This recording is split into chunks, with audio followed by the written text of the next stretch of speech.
এখানে a plus b is equal to 3,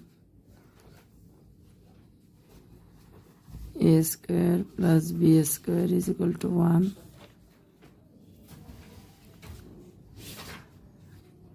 a b এর মান বের করতে হবে, a b is equal to what? তাহলে আমরা জানি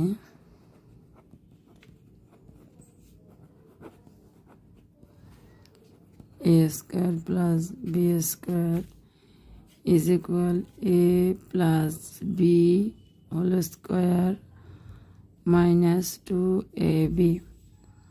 এখানে মান দেওয়া আছে a square plus b square এর মান 1, a plus b এর মান 3 স্কোয়ার হবে, তাহলে 2ab, a square plus b স্কোয়ারের মান 1 এবং a প্লাস b এর মান 3, তাই এখানে 3 স্কোয়ার মাইনাস 2ab।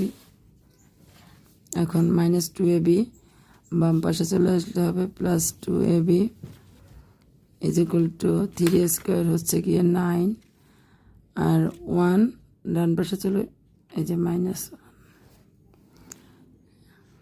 এখানে 2ab ইজ ইকুয়াল টু 8 বা ab is equal to 8 divided to 4 is equal 4, তাহলে ab এর মান আসলো 4।